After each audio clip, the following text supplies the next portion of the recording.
Padre nuestro que estás en el cielo, alabado y glorificado sea tu santo nombre. Padre, en esta noche queremos estudiar tu palabra, pero queremos hacerlo con tu dirección, Señor. Que cuando abramos y leamos en ella, Señor, sea tu Espíritu Santo quien nos vaya revelando lo que es necesario aprender. Padre, a mí úsame solamente como un instrumento en tus preciosas manos. Te lo pedimos en el nombre de Jesús. Amén. Muy bien, queridos hermanos, el tema de hoy se titula Fe que salva. El versículo es Lucas 8:48. Y quiero ver algún valiente de nuestros invitados especiales que le dé lectura al 8:48. ¿Quién dice yo? ¿Quién dice yo? Está cortito el versículo.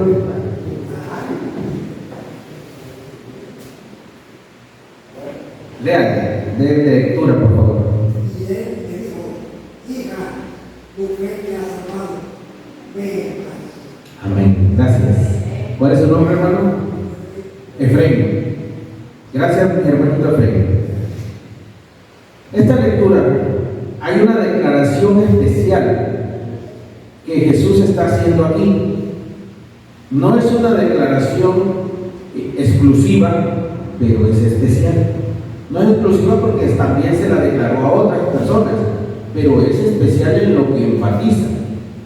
¿A qué se está refiriendo? Y vamos a leer este relato, empezando en el versículo 40 y llegando hasta el 56. Voy a leerlo y ustedes me acompañan en la lectura. Si ustedes ven que me detengo en alguna parte, ustedes me pueden apoyar ahí leyendo lo que se me dificulta a mí. Es que ya también con estos lentes a veces me falla. Muy bien, empiezo en el versículo 40. Dice: cuando volvió Jesús, lo recibió la multitud con gozo, pues todos lo esperaban. Entonces llegó un hombre llamado, ¿cómo se llamaba el hombre? Jairo, que era un alto dignatario de la sinagoga. Postrándose a los pies de Jesús, le rogaba que entrara en su casa, porque tenía una hija única, como de ¿cuántos años? De 12, que se estaba muriendo, dice. Y mientras iba, la multitud lo oprimía, mientras iba Jesús a la casa de Jairo. Pero una mujer que padecía de flujo de sangre desde hacía ¿cuánto?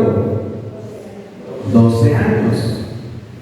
Y que había gastado en médicos todo cuanto tenía, y por ninguno había podido ser curada, se le acercó por detrás y tocó el borde de su manto. Al instante se detuvo el flujo de su sangre. Entonces Jesús dijo: ¿quién es el que me ha tocado? Todos lo negaban. Y dijo Pedro y los que estaban con él: Maestro, la multitud te aprieta y oprime, y preguntas: ¿quién es el que me ha tocado? Pero Jesús dijo: alguien me ha tocado, porque yo he sentido que has salido poder de mí. Entonces, cuando la mujer vio que había sido descubierta, vino temblando y postrándose a sus pies, le declaró delante de todo el pueblo por qué causa lo había tocado y cómo al instante había sido sanada.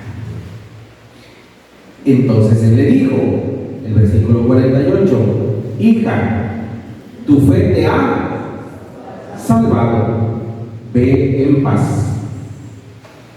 Estaba hablando aún cuando vino uno de casa del alto dignatario de la sinagoga a decirle: tu hija ha muerto, no molestes más al maestro. Oyéndolo Jesús le respondió: no temas, cree solamente y será salva. Entrando en la casa, no dejó entrar a nadie consigo, sino a Pedro, a Jacobo, a Juan y al padre y a la madre de la niña.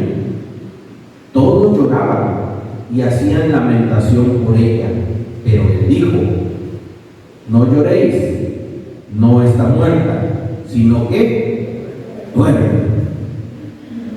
Y se burlaban de él, porque sabían que estaba como muerta. Pero él, tomándola de la mano, clamó diciendo: muchacha, levántate. Entonces su espíritu volvió, e inmediatamente se levantó, y él mandó que se le diera de comer. Sus padres estaban atónitos, pero Jesús le mandó que a nadie dijera lo que había sucedido. Queridos hermanos, este relato lo vamos a comparar con el mismo relato que se encuentra en Mateo. Quiero que vayan conmigo a Mateo capítulo 9 y vamos a descubrir que ahí está el registro de esta historia de igual manera. Mateo también registra este suceso y vamos a dar lectura para poder hacer la comparación y extraer lo que resalte de estos dos registros. Es Mateo capítulo 9, versículo del 18 al 26. Mateo capítulo 9, versículos del 18 al 26. Cuando lo tengan, puedan decir un fuerte amén para que empiece con la lectura. Amén. Muy bien. Entonces, comenzamos. Dice: mientras él le decía estas cosas, llegó un dignatario y se postró ante él diciendo: mi hija acaba de morir, pero ven y pon tu mano sobre ella y vivirá. Jesús se levantó y lo siguió con sus discípulos.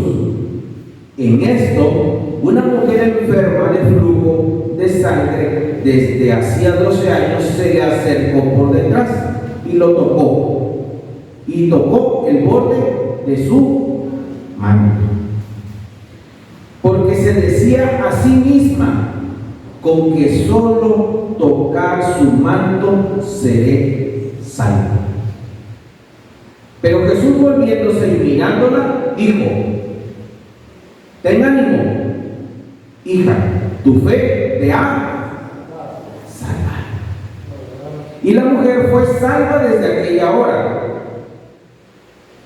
Cuando entró Jesús en la casa del dignatario y vio a los que tocaban flautas y a la gente que hacía alboroto, les dijo: apartaos, porque la niña no está muerta, sino que duerme. Y se burlaban de él.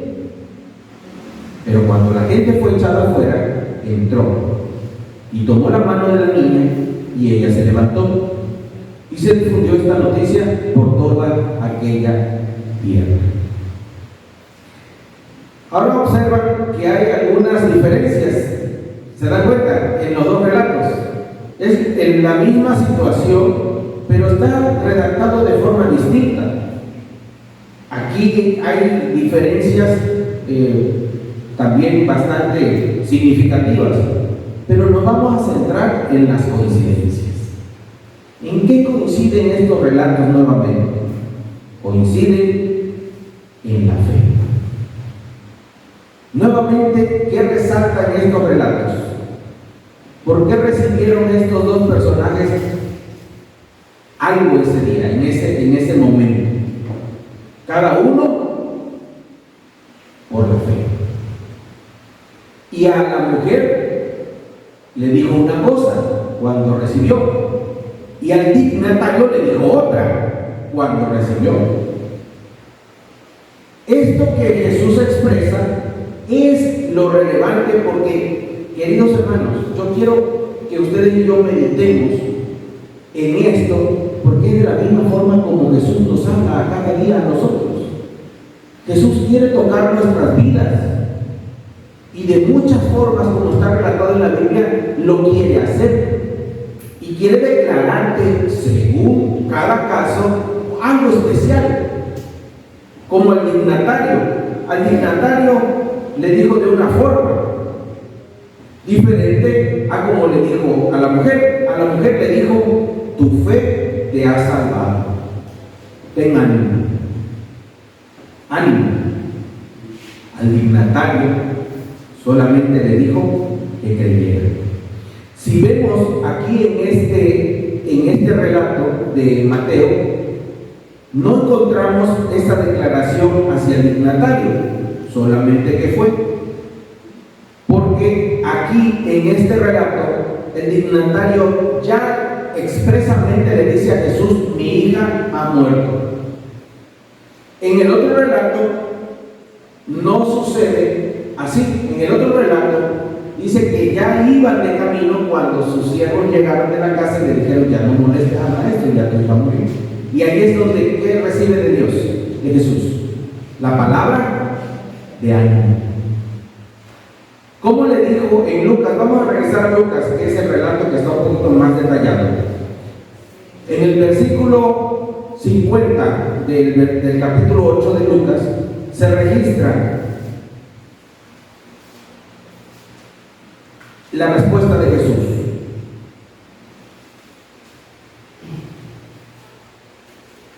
En el versículo 49 se declara: estaba hablando aún cuando vino uno de la casa del alto dignatario de la sinagoga a decirle: tu hija ha muerto, no molestes más al maestro.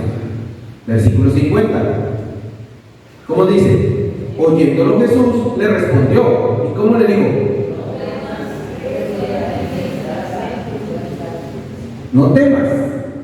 Aquí está la palabra de ánimo que le dio Jesús a Jairo. A la mujer le dijo: ánimo. A Jairo le dijo: no temas. ¿Qué palabra crees que va a usar contigo? Puede que te diga ánimo, o tal vez te diga no temas. Pero de alguna forma Jesús quiere ánimo. De alguna forma Jesús quiere darte su bendición, pero necesitas acercarte a Él. Queridos hermanos, esta noche estamos volviendo a reflexionar en nuestra fe. Hemos leído Lucas y Mateo para observar cómo se registró esta historia. Y voy a sacar 2 puntos solamente en relación a esta historia.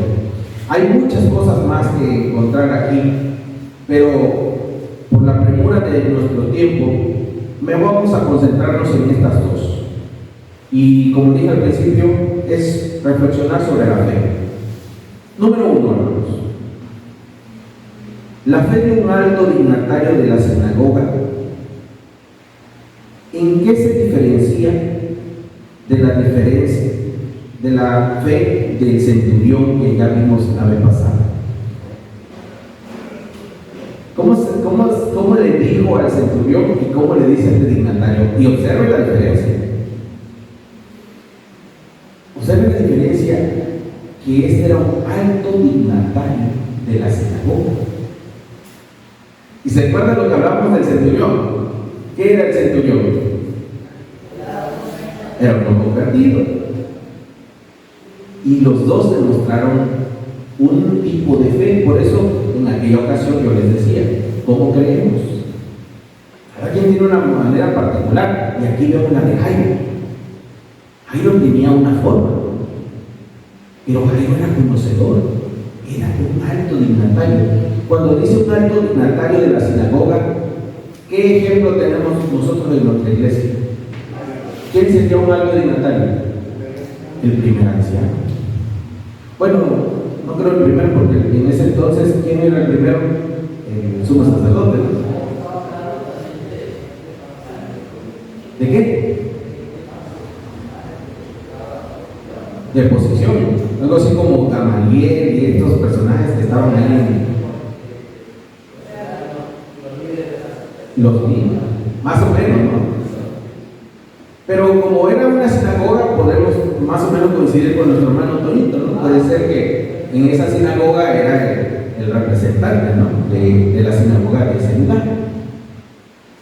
Así que hoy imaginémonos eso. Este era, vamos a decir, el primero o el segundo anciano de la iglesia, que fue a Jesús. ¿Y cómo fue? Y observa la diferencia entre el centurión y cómo aquí cambia todo.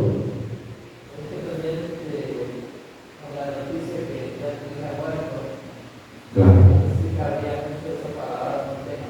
Sí, obvio. Sí, exacto. Era para animarlo también, pero era un caso fuerte. Ahora, queridos hermanos, aquí lo importante es que veamos que el no temas que Jesús nos dice se adapta a nuestras circunstancias. Así que, ¿cuál es tu situación hoy? ¿Cuál es tu situación en la que tú estás viviendo hoy? ¿Será como la de la mujer, una enfermedad que te está afligiendo? ¿O será como la del dignatario, una dolencia familiar, algo que te preocupa y que te lastima, pero no es a tu persona, sino es en tu entorno? ¿Cómo es que estás viviendo tu vida? Y en cada uno de los casos, Jesús tiene una palabra para ti. Tiene esa palabra de ánimo, esa palabra de aliento. Ahora observe otra cosa, queridos. Jesús le dijo: no temas. Y además le dijo: solamente cree. A nosotros nos dice lo mismo. Nos dice: no temas, cree. Tenemos que creer. Es la base. Y para creer, ¿qué se requiere? Fe. Fe. Es la fe lo que necesitamos. Y recuerda cómo dice el apóstol Pablo: pero sin fe es imposible. Es importante. Es elemental, hermanos. Y vamos a otro punto más. Miren, en el caso del dignatario, quiero observar con ustedes que Jairo fue y pidió a Jesús por su hija. O sea, él fue y se acercó, tenía la confianza, era del círculo, porque Jesús era judío, él era de la sinagoga, o sea, como que había confianza, y Jairo fue a pedir a Jesús. Nosotros tenemos esa confianza, vamos y pedimos a Jesús. ¿De acuerdo? Pero ahora vamos a observar en contraste lo que hizo la mujer. La fe de la mujer es distinta. La fe de esta mujer es diferente. Y observe otra vez el retroceso. Miren, ella no pidió nada. Jairo fue y pidió. La mujer no pidió nada, pero necesitaba y recibió. ¿Sí? Exactamente. El relato nos declara esa parte, pero hacemos énfasis, hermanos. Miren, escuchen bien el relato, porque el relato es muy esclarecedor. La mujer que tiene esta fe diferente, ella no pidió nada. Ella solo creyó y fue. Ella no dijo nada, pero ella creía en Jesús. Y ella dijo: si tan solo tocara el borde de su manto, seré salva. No pidió, creyó que eso podría pasar. ¿Y cómo fue? Se acercó, tocó, y dice que en ese instante fue cerca. Así que observe que ni siquiera pidió nada, pero tenía fe Y esta ya se va acercando un poco más a la del centurión, ¿sí o no? ¿Se dan cuenta cómo esta fe se acerca un poco más a la que estudiamos del centurión? Esto es lo que debemos reflexionar en esta noche. Cómo esta fe, en cualquiera de esos casos, nos va dando un tipo de particularidad. ¿Por qué? Porque tenemos que revelar cuál es nuestra fe, hermanos. Tú tienes que saber cuál es tu fe, cómo crees tú. Y sabes, es importante porque en base a tu fe vas a recibir. Escuche bien, en base a tu fe vas a recibir. Por eso es relevante que tú sepas cómo es tu fe. Aquí hay contrastes, aquí hay declaraciones. Obsérvalas y obsérvate. Porque en base a tu fe vas a recibir.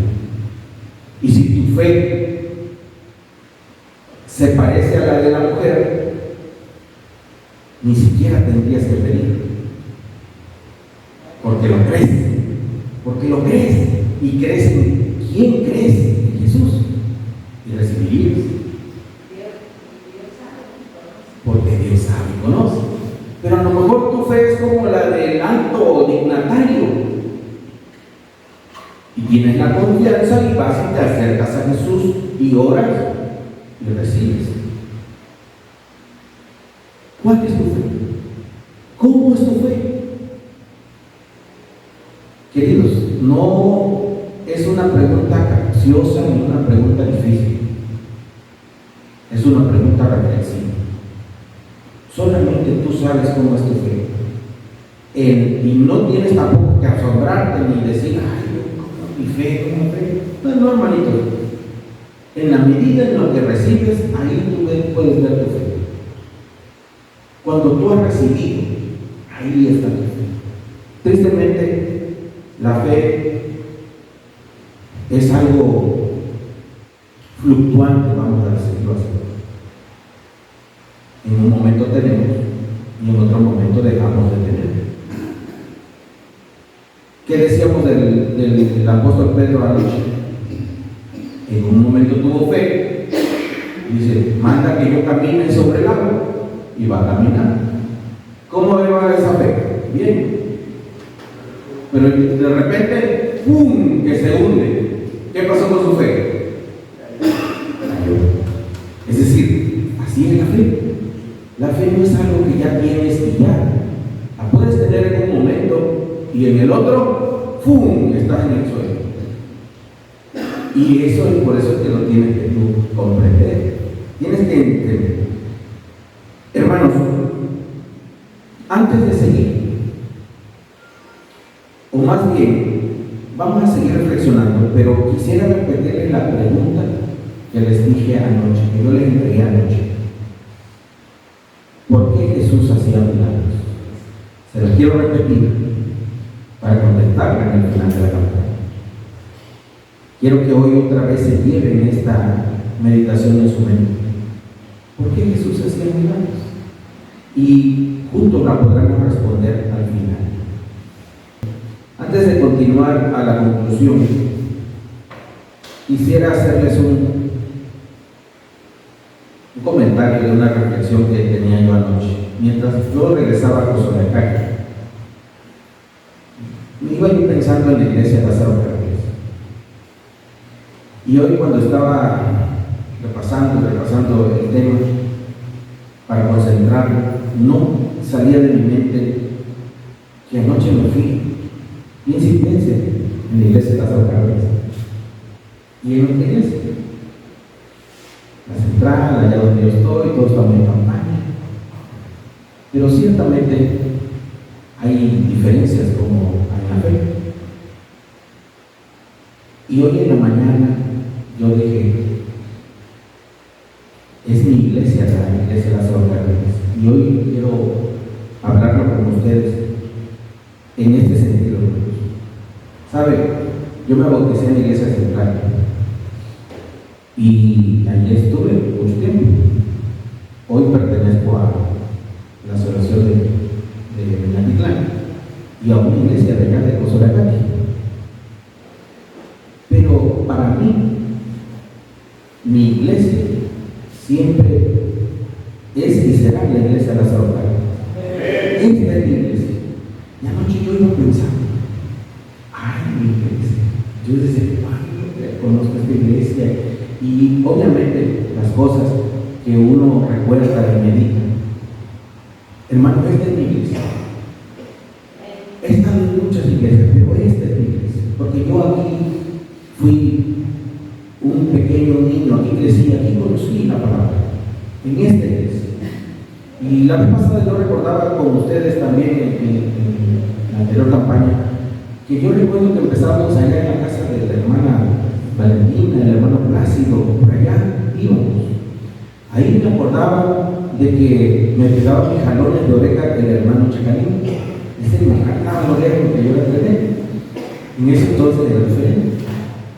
Y de ahí recuerdo muy bien que salimos de allá y tuvimos que tener la iglesia aquí en la casa del hermano Panchito.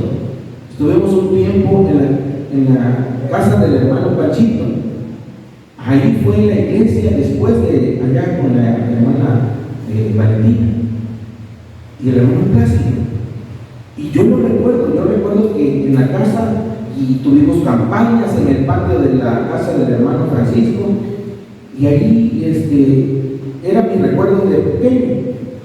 Después ya tuvimos este lugar. Y hasta ahí porque pues en ese momento yo ya me rebelé y me fui. Así que todavía en mi mente yo recuerdo esta iglesia, y aparte, a pesar de que me he bautizado en otra, y para esa fecha yo ni me bauticé aquí, hermanos, yo venía bautizado del colegio, tengo por ahí mi certificado de bautismo del 87 en el colegio donde yo estudiaba, que era un colegio adventista. Y ahí está mi certificado. Es decir, allá me bauticé, pero mi iglesia es esta. Y luego me salí, ¿no? Y regreso a la iglesia y me bautizo, pero me bautizo en la iglesia central. Y nunca he pertenecido a esta iglesia, pero esta es mi iglesia. En mi mente, en mi corazón, yo digo, la iglesia de las Hermanas es mi iglesia. Esta es mi iglesia. Pero nunca he podido estar, y sabe, vino a mi mente Mateo 13, 57. ¿Qué dice Mateo 13, 57? A ver, ¿quién me ayuda?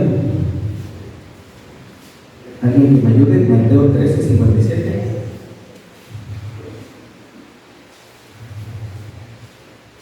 Karen. Dice, se analizaban de él, pero Jesús les dijo, no hay profeta sino en su propia tierra y en su casa. O sea que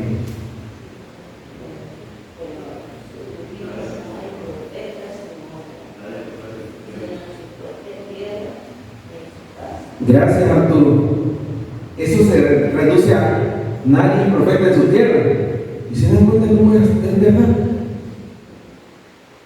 Esta es mi iglesia y yo nunca he pertenecido aquí. Pero esta es mi iglesia. Ahora, eso tiene que ver con todo, hermanos, y eso tiene que entenderse. Y cuando estaba yo haciendo el tema, yo decía, qué impresionante, que nunca he podido pertenecer a la iglesia que es mi iglesia, donde yo crecí.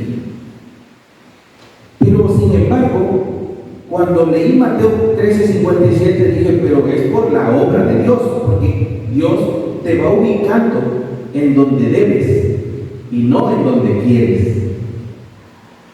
Entonces, yo recuerdo que yo vine a esta iglesia para bautizarme, con mi campaña y todo, pero pues nadie profeta en su tierra, así que no me quiero dar a otro lado.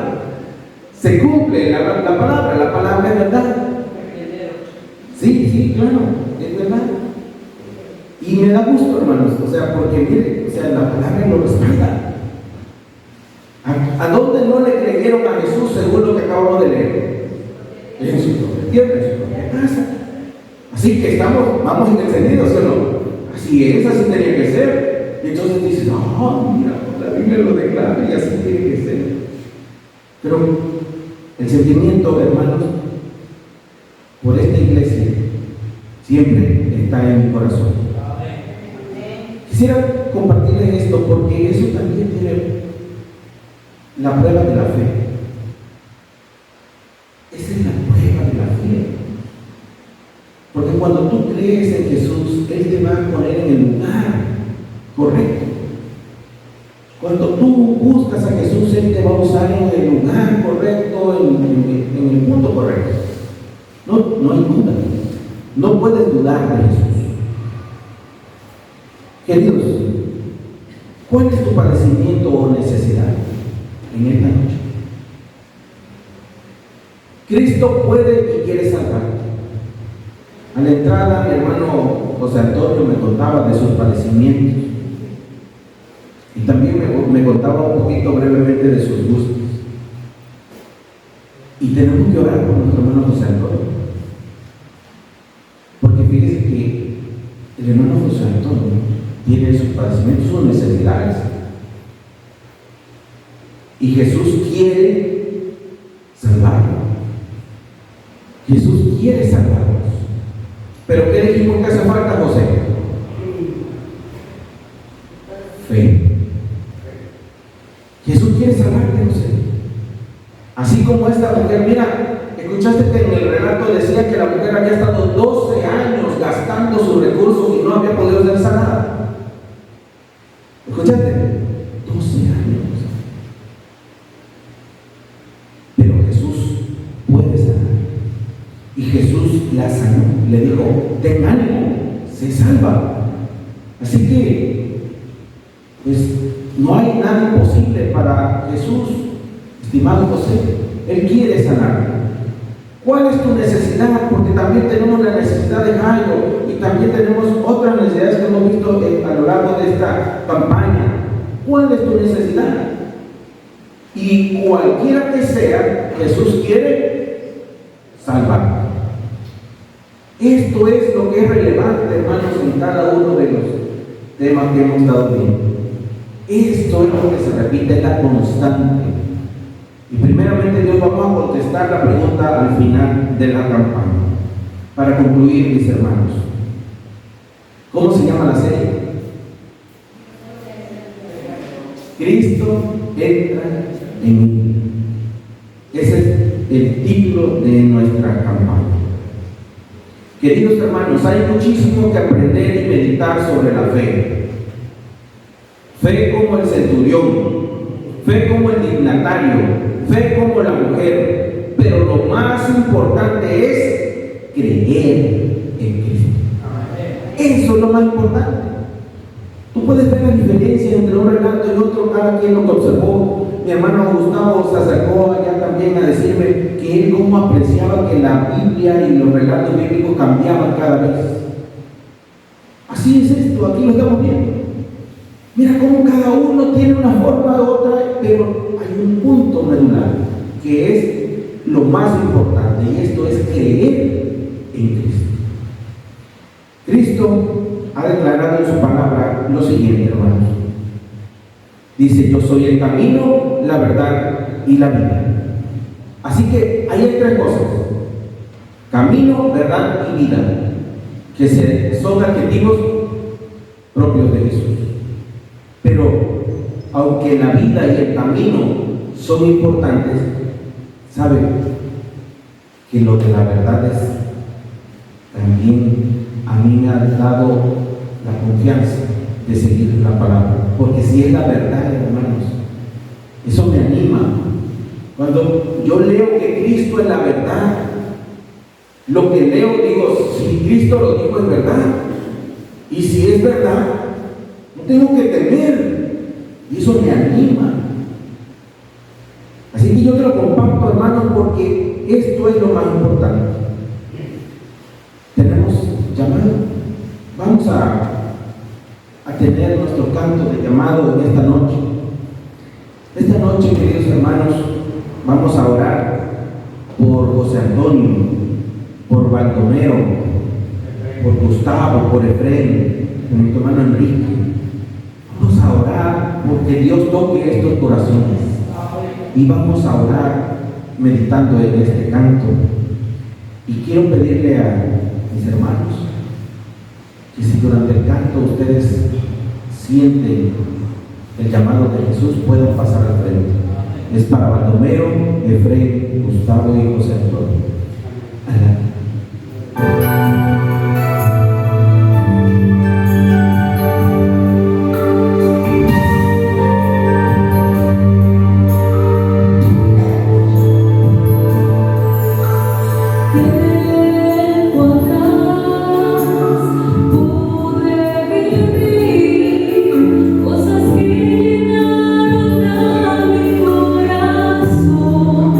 De profundo dolor.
Baldomero, por José Antonio y por Gustavo. También por Enrique, que ha pasado aquí al frente. Vamos a orar y pedirle a Dios que obre en sus vidas, porque Cristo quiere salvarlos, sanarlos, o darles esa solución a la necesidad que tienen. Pero hay que creer en Él. Oramos. Padre nuestro que estás en el cielo, alabado y glorificado sea tu santo y bendito nombre.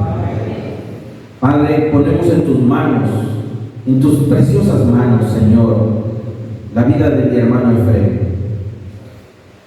El Señor está aquí ante ti. Dale ánimo, Señor. Ayúdalo a creer para que Él pueda recibir, Señor, lo que está necesitando en su vida. Sabemos que es la salvación que solamente tú nos puedes dar. Así que derrama esta bendición sobre Efraín. También te pedimos por Baldomero, Señor, que aquí ha pasado al frente. Toca su corazón, Señor, y úngelo con tu Espíritu Santo. Padre, fortalécelo. Háblale a su corazón y dile: no temas, Baldomero, yo estoy contigo. Pero también te pedimos por Gustavo.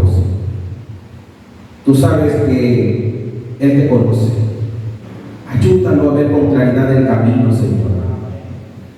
Si en algo Él ha fallado, Señor, restáuralo, Señor.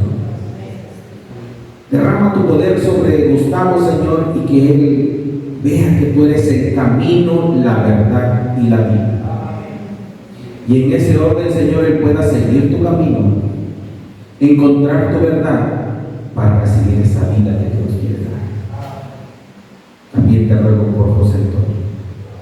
Señor, sánalo, Señor, pero primeramente sálvalo, ayúdalo a creer, Señor, que pueda, Señor, recibir de ti conforme a su fe.